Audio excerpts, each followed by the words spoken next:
Hey everybody, Sirturmund here again. I'm glad to be back. I just got back from my work trip. I was supposed to post a video yesterday on Friday, but unfortunately my flight got canceled, so I ended up spending like an extra 12 hours in the airport. So I'm sorry about that. Because of that, I'm gonna I'm gonna try to catch up and post at least a video every 18 to 20 hours or so. So instead of our usual every day, every 24 hours, it's gonna be like a little bit less. So you're gonna get technically 2 videos in a single day, quote unquote.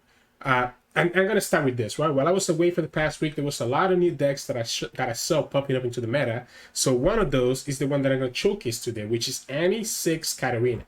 So if you have not seen this deck, this is a really cool kind of aggro Shurima version that has been played a lot over the past week and has actually shown up in the stats as been performing really well.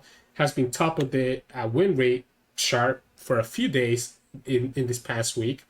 So this is one of the new decks that has been popping up while I was away, and I'm gonna showcase that for you guys. So how does this work? Well, it's just an aggro deck, right? So you're playing Annie, Rearguard, Legion Saboteur, right? Your usual Noxus 1-drops, Demolitionist, Grenadier, your usual 2-drops for aggro deck, and then your Fervors and your Decimate, right? So you play pretty much using all the standard tools for Noxus.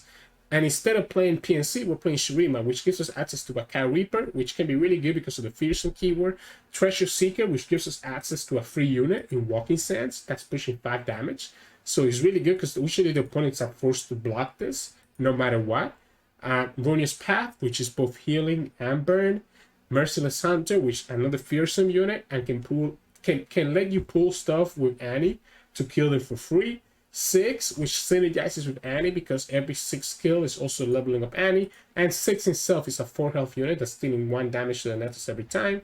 And then Runner can be really good as a nice overwhelm finisher that has spell shields, so you don't have to worry about like vengeance to kill her, right? And the other tools that we play are going to be Might, which can again combine with Ziggs, can also combine with Runner to push even more damage, and Katarina, because of her access to the Blaze Edge and being able to let us rally with this war, right? So that's how the deck, that's the breakdown of the deck. And how it plays, it just plays like any other aggro deck. It's a little bit more unit heavy than your traditional PNC Noxus decks, but you know, it's still the same. You're doing so much, you're just pushing all this damage and just trying to finish up with your burst spells after you push all the damage that you have out there. Again, if you like the content, we're going to be back to posting our videos every single day, to make sure to subscribe to us so that you can keep track of those. And enjoy the games coming up soon. I'll see you all at the end of the video for some mulligan tips. So in this matchup, we'll be going up against Annie Ezreal. Interesting. And try to go super wide. I don't like the Demolitionist because it puts damage in our unit. We can try to go 1, 2, 3. Have Fervor as a backup. Opponent could have Mystic Shot for our units. They also run Blaze Edge, right? Gently. So Blaze Edge means that this can die. Thermal means that this can die. But if I can bait out the Blaze Edge or the Thermal right now, I think I'm okay with that. Yeah, it's not gonna be good enough. We will have to take the 2 damage from the Annie, but Annie's not a good blocker because she has 0 attack, which ends up being very good for us. I do like the Grenadier here. I like the Grenadier here. Let's say that the opponent has Mystic Shot, or I mean a Financier is fine. I think then we can do 6. Now with 6, the opponent can block with the Financier. Opponent could also have the Spell Slinger or Stun right here, which are both kind of annoying. If I summon Katarina, the opponent could have Mystic Shot.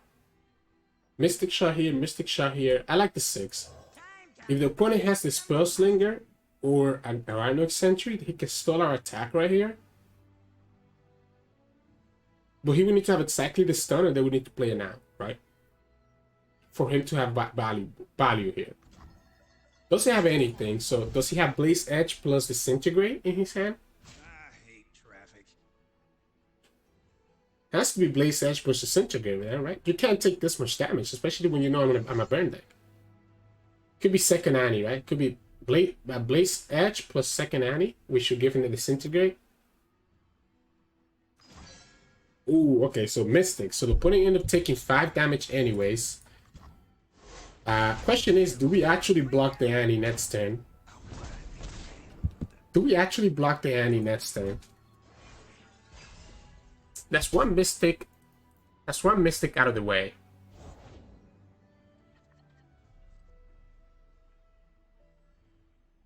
Because if we block the Annie, we put ourselves in range of block, disintegrate, right? It's too much of a punish here if I block Annie. So I don't think I'm actually supposed to. I think I'm actually just gonna block the 3/3. Okay, well, if he doesn't attack with the 3/3, then I don't block anything. Because Annie doesn't matter to us. I'm also gonna pass first and see if he just burns whatever he just drew from Archivist. Which I'm guessing is Flock or Disintegrate. But just in case that is like a Blaze Edge, I don't want to summon the Treasure Seeker right now and I have it die into it. Yeah, it's a tough situation for the opponent. He was expecting us to take that value block. But you don't have to take the value blocks, especially not against a Noxus deck, right? Thermal. Alright, so he ended up doing the Thermal. So that's what he has. So he has a Thermal coming up soon. We can go Walking Sense. Walking Sense. Opponent only has 5 mana. I don't hate it. We could also just do the Katarina, by the way. But I want to see. We're gonna start with the Walking Sense and threaten ourselves to be able to do double Walking Sense, and then we might just switch to Katarina based on what the opponent does right here in this moment. The Annie leveled up is kind of scary, to be honest. I think I like the Katarina though. He decided to go here. You can level up the Annie. If the opponent has a Mystic Shot, okay, you know, it's going to be Katarina. Because if the opponent has a Mystic Shot, or if he top deck that Thermal that we saw him get from Archivist, then he's always getting the value here regardless. This means that he doesn't have a good block here with the Archivist, right? Yeah, this means he doesn't have a good block with the Archivist. He could have Flock, in which case 3, 7, 8, 9, 10. In which case it's probably better not to do the Blaze Edge on the Archivist, or is it? Is it better to just start going phase? Opponent doesn't really have any heal. Because I actually want to slay his unit for the Runeterra path. So I'm actually not going to kill the Archivist. I'm going to go face. We have 4 plus 3, that's 7. This is the potential 2, so that's going to be 9. If this gets to attack, that's going to be 10. This is giving us another one, which is the 11 from the Blaze Edge. I don't want to actually... Like, I actually don't want to kill this, because I want to slay that so that I can trigger my Runeterra path. So I'm okay with her staying as a blocker here. Go ahead, you can kill. Okay, so he's gonna Shock Blast. Okay, alright. You got it. I still think I like the plan though, right? Because opponent's now is down to 10 health, right? So I still like the plan here. We can actually push more damage if we do this now. Because then we can just do 2 to face. Yeah, I don't know what he's doing all the emotes for. Like, what did you expect? So unfortunately, it makes our Runeterra path a little bit awkward because we don't actually have like the ways to push the damage. I like the Walking Stance. I like the Walking Stance because I need to push just a little bit more damage, right? Because open attacking with Annie is not enough. So open attacking with Annie is not enough. Here we can actually push 9 damage, right? We know that the opponent has a Thermal, which they probably don't want to use right now, because the Thermal taps him out of everything. If he doesn't do anything though, I can just pull the Annie with my Annie and attack with one of the other 2 units. Yeah, okay. So that's game. So now we still get what we talked about, right? So because we can just go like this. This is pushing 4. Opponent goes down to 5, and now we have the Runeterra path to actually do what we were looking for. And here we go. So now the opponent just dies next turn to Decimate or Fervor. The Annie top deck was nice last turn. The That didn't make the difference between us winning and losing, though. I don't think it did. We ended up having so many units, anyways, that anything else that we drew except for Annie would have been able to give us what we needed, because we had the burn in our hand, right? We had 8, we had 7 plus the 2 from Rune's Path. That would have been 9. And our opponent was already at 10 HP because we had the 0 cost place edge in our hand. So yeah, we even level up Annie here. That's nice. We even get the Annie level up. So we get a nice Tivers for potential next time. Opponent doesn't even let us actually push the damage through and surrenders. GG's. So in this matchup, we'll be going up against Steve. Okay, this is pretty bad for us because they're gonna have so many heals, right? This is really, really bad for us. They have enough heals between Alphys, their new Deep Spell Undergrowth, the 3-drop Devlin Wanderer, right? That's and they also have the new Deep unit, right? So it's an aggro deck going against a Shadow Owls control deck that actually plays all the control cards, and they also get units big enough to block our Rune Runner. I don't think this is looking very hot for us. They even get the Dread Dredgers on 1 to block the Treasure Seeker. This is not looking very good. We can try to push some damage. Hopefully we get some Fervors so that we could negate some of his healing. Otherwise it's going to be kind of unfortunate. Yeah, so we'll do the 6, and then the opponent does what? The Devlin Wanderer. Or do we go wider or 6? This can get blocked by a lot of things. Let's go wider. Because I could also do the Walking Sands instead. And if he's going like this, let's say that the opponent has Battle Feast. I like the Walking Sands. Because ideally he wants to block one of these 2 guys, right? Because if he blocks the Walking Sands, he loses his units and we still keep our other 2 units. So ideally he wants to block. And he had the Battle Feast. So yeah, so if I did the Demolitionist, he would have been a problem. So this is what I started about. So he gets the Battle Feast. At least he didn't get any heal out of it. But he will be able to he'd be able to clear a whole board if he wanted to. And I'm gonna let him get it. Because we push a little bit more damage this way with the Sandstone Charger. And the opponent lost at 1 point of healing. If we did the Demolitionist, the opponent would be able to just completely neutralize our attack. And with 2 mana that he had left, there was no way I was going to play into that. We can do 6, and I think we can do Katarina, or we can do the Rune Runner as well. We could also just open attack, to be honest. Doesn't sound bad. He's going to give me his Maokai. Which, does he have a second one then? Yes, he does. Okay. So he has a second Maokai. Both of these units are not going to die to the Sapling. That's the second Undergrowth. That's the second Battle Feast.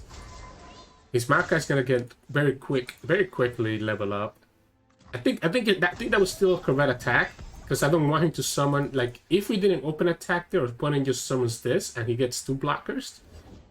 Completely negating our attack, right? I think I'm okay with this. I think what I'm actually going to do is that I'm going to do the Bakai Reaper. That means that... Well, actually, no. Okay, that was a mistake. Because opponent can just pull here. Yeah, that was a slight misplay on my part. So I'm going to give him that for free, I guess. And then what I'm going to have to do is I'm going to have to do this. He can block this with the Maokai. He can block that with the Devour. Oh man, giving him the Bakai was actually a big mistake on us.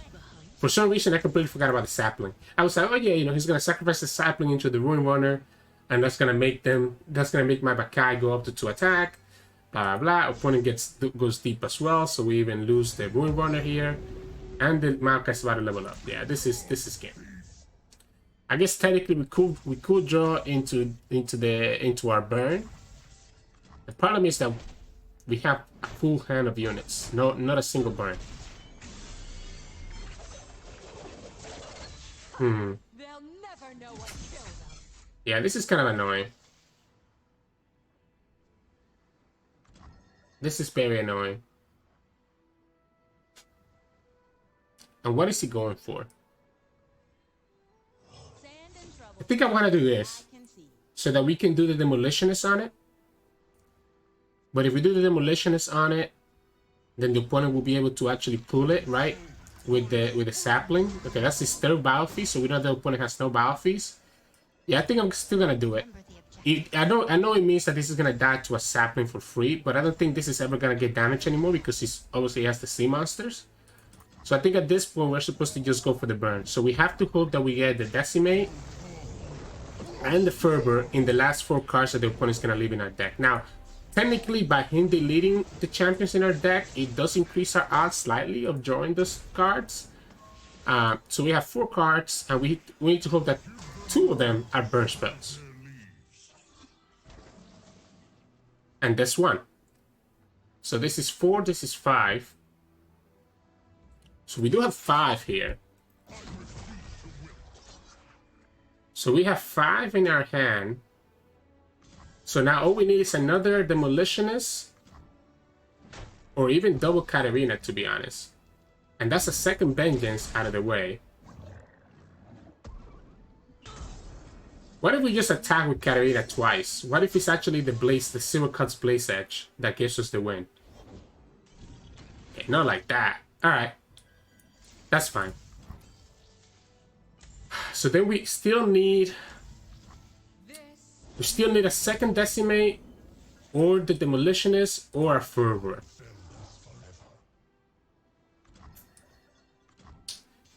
Second Decimate, Fervor, Demolitionist.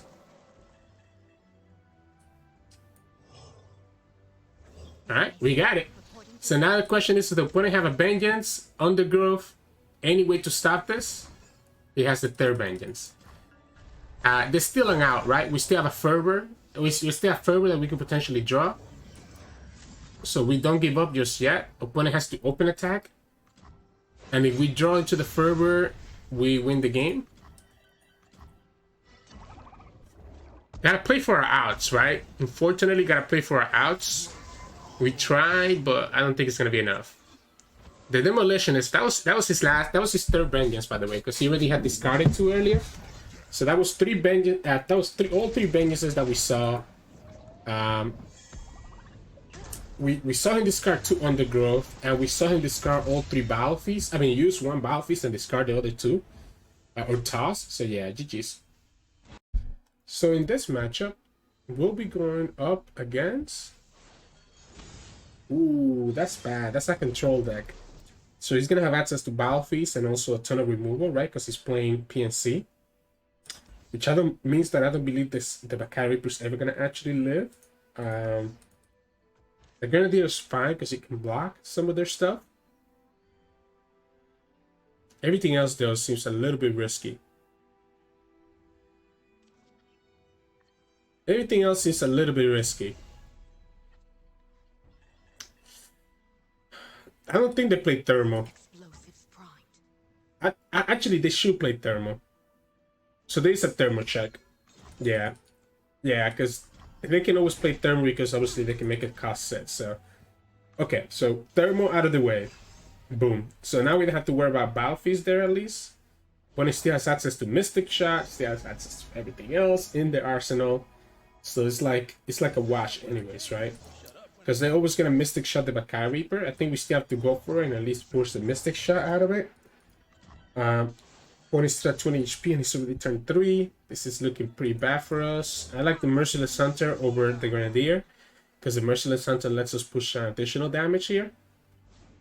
Yeah, come on, do your thing. Because now he has to Mystic Shot 1 of them, right? So either we push 2 or we push 4. And obviously you probably always want to just kill the 4.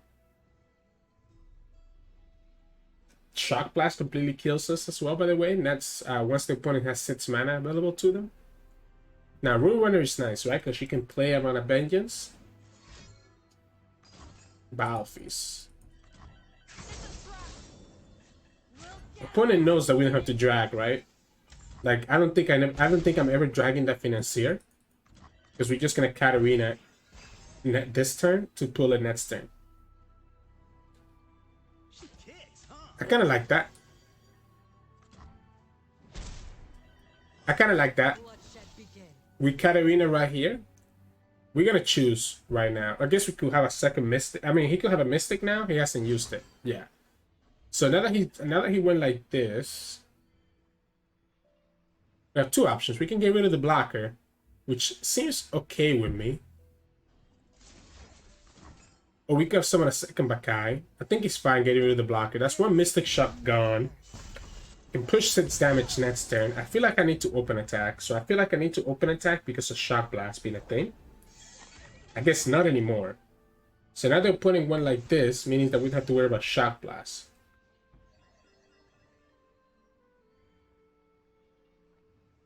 So let's do this. I think I'm gonna go wide. I think I'm gonna go wide. Gonna go wide People problem. I'm your man. Coming in hot. because we will have access to a second Bakai Reaper. He never gets a 3-1, right? Perfect. Here we go. He never gets a 3-1. So same thing again. I guess he can block one of the fearsomes, right? He can always block one of the fearsomes regardless of what we do. He's gonna have to block here, yeah. Yeah. And you still go down to 5. It makes the most sense though. Yeah, blocking this one makes the most sense. Actually, no, he should have blocked this one because this one is pushing more damage. Why not block this one? So the might plus the Wound Runner, so he has to have the Shock Blast right now, right? I'm gonna pass. I don't want this to lose the spell shield. Okay, that's not a Shock Blast. However, we can just do this. What you want without mercy. Because opponent wants to block, right? Because if the opponent needs to block the fearsomes. But if the opponent blocks the fearsomes, he loses to the Wound Runner. Opponent only has 7 mana, so they don't have enough. We do the Vengeance right here, and then we do the Might, and we finish the game. Because the Might is pushing 3, and at this point, I guess we just do the Might over here and call it a day. Just push the most damage possible. It's probably safer to do it in the Wound Runner, by the way, because we have Spell Shield. But it doesn't matter because the opponent used up all their mana. So yeah, GG's. And that's why Might is in this deck for situations like this. We got lucky that the opponent ended up not getting like multiple Mystic shots, right? They ended up using the one Mystic shot on Katarina, which is fair, but ended up being a punish for them. So yeah, GG's. So in this matchup, we'll be going up against Bard Galio, which is a really bad matchup for us because the units just get so much bigger than us. And Annie can... Well, I guess Annie's not a bad attacker. You know, Annie's not a bad attacker on turn 2 because even if the opponent has the Browwind, it's not enough to actually kill the Annie. So that might be okay. Yeah. Let's do it like this. Even if the opponent has... They hit the Shime on turn 1, by the way. So technically, I guess if there is... Technically, if he has a Browwind with 4 health on turn 2, then we do get punished here. Right? There's a lot of damage that the opponent's taking. Yeah, because no matter... He has no blocker for Annie. Whichever one he blocks here is going to just lose to the rear guard. And he's going to buff this up. He gets rid of his Challenger. Instead of getting rid of the Sculpture, which I guess is fair. We still get to push 4 damage, which is okay. Our hand is really awkward though, right? Because the opponent just needs to have Browwind here. Or even the lower... Oh yeah, our hand is really awkward. I think that's okay with me. This is not gonna kill Annie. Wow. You're still gonna hit by the Fearsome.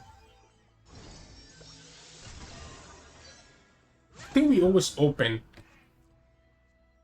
We always open because the opponent could easily have like the stuff to stop us, right? He can obviously block the Annie here, which is fine with the Asmus. That would prevent some damage. So I want to open because I don't want to lose to like him getting enough blockers. Is he gonna sharp side here? Is that sharp side ever worth it for the opponent? And do we fervor it? So this takes into 10. If we do this, it actually does 1 more damage. If we go like this is 4, 7, 10. We have the lethal in our hand anyways. I guess we have lethal in our hand, right? There's no reason to get greedy. There's no reason to get greedy. And I'm gonna do one of them right now. I'm gonna do one of them right now just so that we're mana efficient. We just have to be careful about the second one because obviously the opponent could easily have like the stuff to stop it. Like they could have concerted strike or single combat. Merciless Hunter means that we have a fearsome attacker though, together with the Baccav Reaper that the opponent needs to worry about.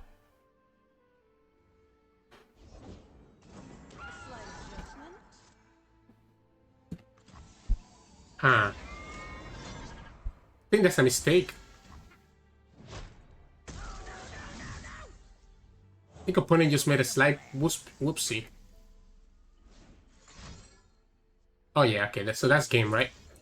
Yeah, that's just game next turn then. Because now we just go like this. Even if you kill 6 right here, we just decimate and we win the game. Opponent shouldn't have any way to heal in this deck. He ends up buffing this guy to be a fearsome blocker. It's not gonna matter because we just decimate and win the game. Woo! And we even get a second one. Okay. This is like the easiest. That was like a super burn heavy deck. Game. Usually it's not this way. Usually, right, you're relying a lot more on units. But this is the one matchup where you actually want to do the burn instead. Because the opponent has so many good blockers. So yeah, GG's. So in this matchup, we'll be going up against Thralls. Now, Thralls do have access to like Avalanche, which can be really annoying. However, I think Rabin is the more annoying man. I mean, a lot of Thralls decks have got Avalanche, so maybe it's not Avalanche, it's just Rabin that we have to worry about. I like the Annie on turn 1. I'm trying to see if I can get more value. Might is not what we're looking for, unfortunately. Maybe I needed to keep the Treasure Seeker at the very least. At least 6 is going to combine with Annie to push a lot of damage early on. I don't know what he's saying Sad Face for. I mean, you never have a 1-drop here, right? I guess, oh, Sad Face because maybe he didn't get a throw. Yeah, I think I'm not going to play... around it. Actually, I think we should open because of Lissandra, right? Because Lissandra's a thing, I actually think the open attack is probably better. Right? He also plays around a potential avalanche. And it gets the opponent down to 13. Because it should be Lissandra on turn 3. Yeah, there we go. I don't like the idea of playing right into Rabin, so I'm going to just pass. So opponent needs to be looking for the Rabin right here. Do we ever play 6 now then? I think we do. I think I like the 6 now. Even if the opponent has the Rabin, I think it's fine. I mean, I say it's fine, but it'd be a problem. It's a big problem. Let's go and do this. Call it a day. Just so that we're mana efficient. Opponent is able to have Lissandra as a blocker for 6 next turn. Opponent has enough to be able to do... This is where it gets scary, right? Because opponent could easily have Sands of Time, right? Oh, that's not Sands of Time. So if it's not Sands of Time, then we go ahead and just do our Walking Sands as well. Yeah, I'm going all in, my friend. And I'm gonna do the Might to kill the Lissandra, I think. Because he's always gonna... He probably wants to block, right? Probably needs to... He wants to block the 6. You're gonna take that 5 damage? That's crazy.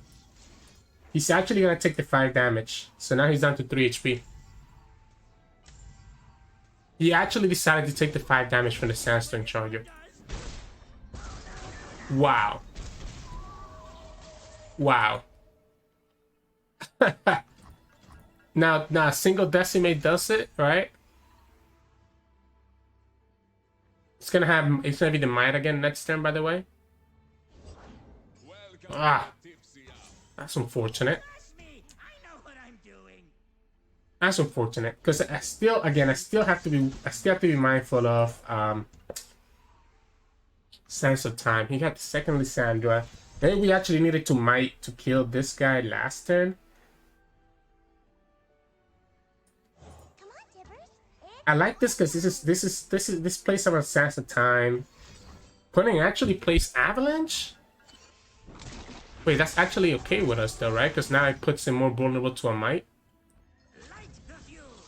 Let's talk about your But he's gonna have 3 sisters here. So it has to be 3 sisters or bus, or 3 Lissandra, I guess. Sense of Time still does it as well. Doesn't have it. Oh wow, so he does play Avalanche. We didn't play around it, which is fine, but we ended up still working out because the Avalanche ended up hurting his own units. So he allows the Sig with the Might to just finish him up. So yeah, GG's.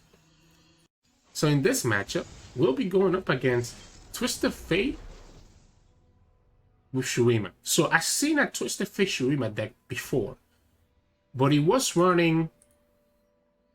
I actually don't like this because he makes this vulnerable to make it rain. He was running Sivir, right? So he's the one that Dr. Shekov hit rank 2 with on America's Ladders last season. It was Twisted Face Sivir, obviously with Shurima. The fact that the opponent is not playing Sivir is a little bit awkward in my opinion. These cards are both so vulnerable to make it rain that it makes me scared to play the Saboteur, right? Sun's beneath me and winds behind me.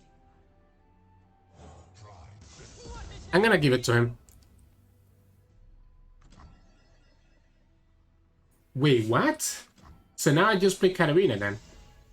I was gonna play the Saboteur, but the opponent's giving me this. I just play Katarina and I can just kill the Rockhopper. Now I can just kill the Rockhopper for free. So now I'll kill the Rockhopper for free, which still gives me the value here. Opponent's down to 2 cards. Because he decided not to kill the Macabre Reaper, they got greedy.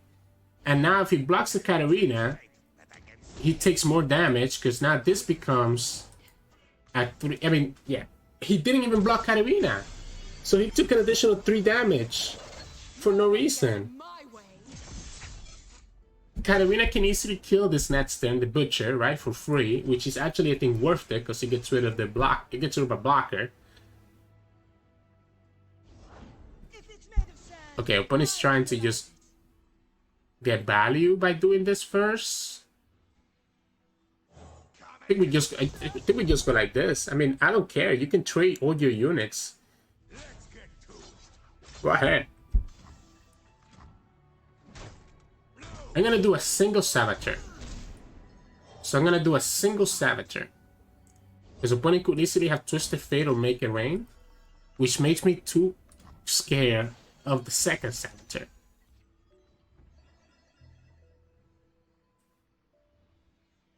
I like Katarina. Technically, it's a low value Katarina because we already have that tag token, but it lets me kill the Rockhopper. Yeah, so there's okay. He's actually gonna go for the red card, right?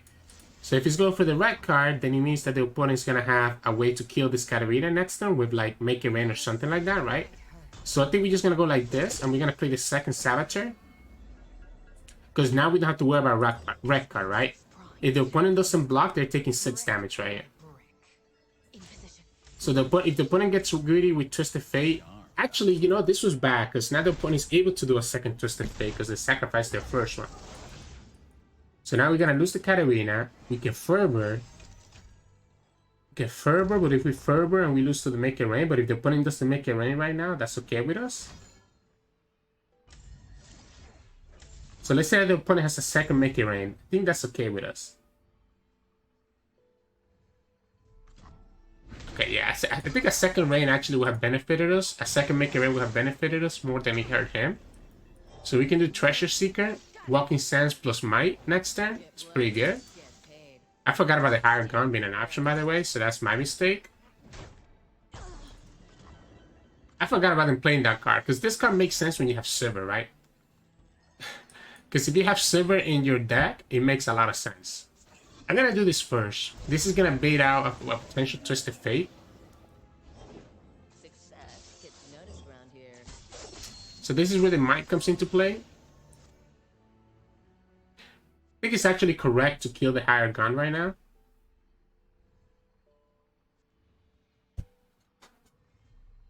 It could be like the double up, right? The double up could be a problem. Because all we need to do is push 3 damage. So whether it's through the might or this, then now that the opponent did this, then there's no reason to do the Blaze Edge on the opponent's face. Because they have enough blockers, right? So I think we just do the might here. And we do the might here so that we can play around a double up. We could have done the might here, but opponent has exactly 5 mana and they're in Bilge Water. So they will be able to play double up here to be able to kill the 5-2. Because the 2, by doing it on Katarina, we know that we're never dying to that, right? At this point, it doesn't matter if we go face or not, but there is an edge case. There's technically an edge case where we try to kill him with the Demolitionist, right?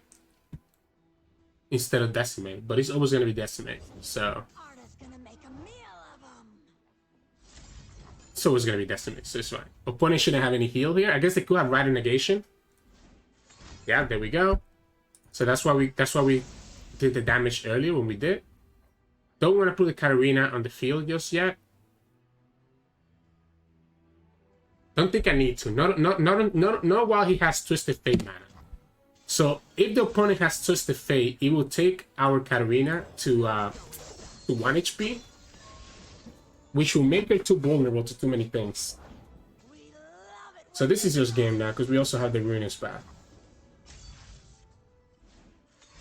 Quicksand? Okay. So I guess we should have gone for the Demolitionist first, so we get punished by not doing Demolitionist first. So this is gonna be 12. I like the draw. I like the draw. That's not what we're looking for.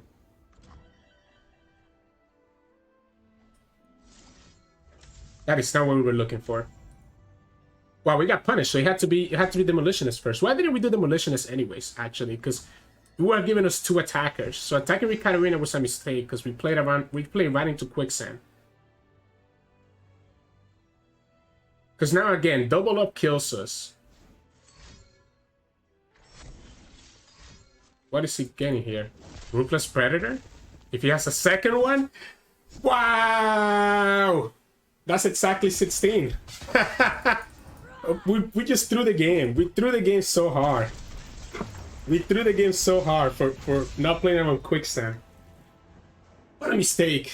GG's. So in this matchup, we'll be going up against Twisted Fate Bard. So we showcased this deck last week. I think it's a really fun deck. Ooh. I like the 6 a lot. The Katarina, though, doesn't seem as good. At least not at the moment.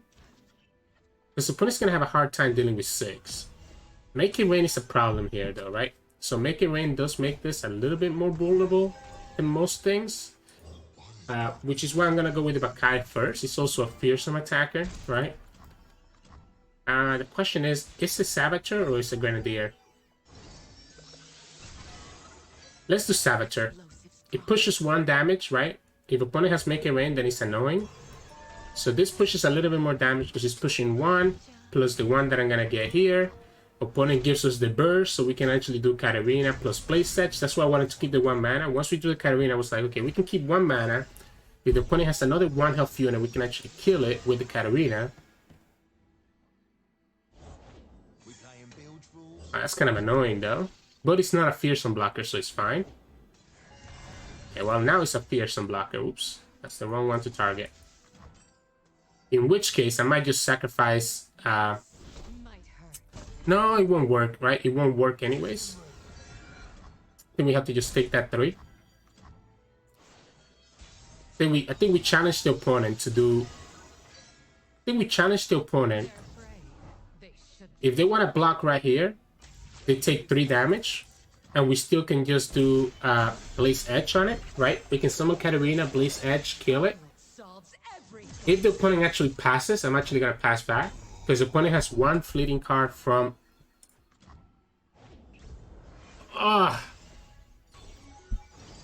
Now, the problem with us doing it that way is that it does let him buff the sub, right? So, I'm positive the opponent had a Twisted Fate in his hand, by the way. That's why I passed back. But it does give him, right, the ability to do what he just did right now. So I think we're just going to take it easy and just go wide.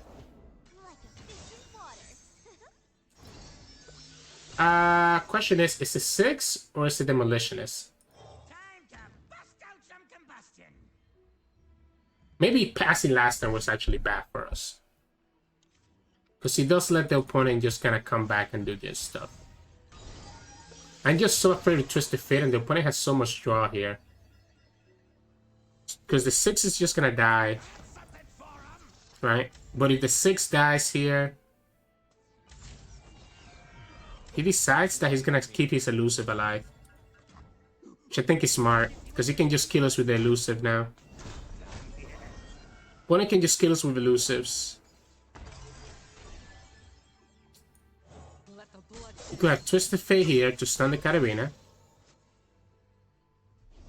Yeah, there we go. So we had a hunch that he was going to have it. However, we could just do... There's a couple ways that we can do this. We can do the Demolitionist. For the Empire. So Demolitionist means that we can just still attack. We have 1 extra unit, because opponent's probably never blocking with his elusive. Make the Empire. We get him to 10. 6 gets him to 9. Opponent can block with Twisted Fate if they want to. Probably don't want to, though. Okay, they are going to block with Twisted Fate. So this puts us vulnerable to...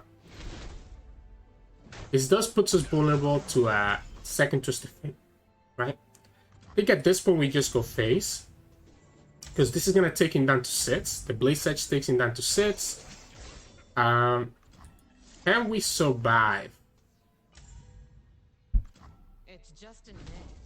Katarina is going to die here. So let's say that the opponent has a if the opponent has a second Twisted Fate, I don't think the opponent is actually able to kill us anyways. So we might be okay. And we have the lethal now. Well, we have the burn in our hand to do it. Yeah, so that's a second Twisted Fate. Cool. We do the Grenadier, meaning that we're able to block the Twisted Fate, push 1 damage, opponent goes down to 5. We can do the Merciless Hunter, the Windrunner, sorry, so that we can play around the Cosmic Binding that we just saw the opponent discard last turn. And now we just do Windrunner. You want without mercy. Yeah. So now we're able to play around the stun here. Opponent, we need to have Make It Rain plus something else. Problem is that... Here's my problem. If the opponent has both Make It Rain and the stun, and he's able to stun our unit, then we just take it. So we just do it because we have 2 ways to present lethal with the Runeterra's Path and the Decimate. I think there's no reason for us to get greedy and do the Might, and then the opponent does the Cosmic Binding and Make It Rain and call it and beats us. So there we go. Whew. We got there. And if I'm correct, that should be the game that takes us to Diamond finally on my Smurf. So I just came back, so I haven't had the chance to climb. Yeah, there we go. Whew, there we go. Diamond 4. Now we just have to climb to Masters, and then we'll have both our accounts in Masters. So yeah, GG's. Hey, welcome back everybody. Hope you enjoyed those games. I ended up recording a lot of games with this video because I really wanted to get to Diamond while I was recording the YouTube video. And there we go. We finally got to it. You saw us. That one big throw that we had against that Twisted Fate deck was actually on a game that would have taken us to Diamond as well. So I ended up costing myself like an additional 30 minutes of gameplay just because I threw that game. But Water under the bridge. I can't believe I did a throw so big. But I had a lot of fun with this deck, and you can kind of see the power of it. You can just aggro down a lot of things in the meta right now. As you saw us beating Thralls, you saw us beating a lot of other decks that you see in the meta very often. In terms of mulligan, it's pretty simple, right?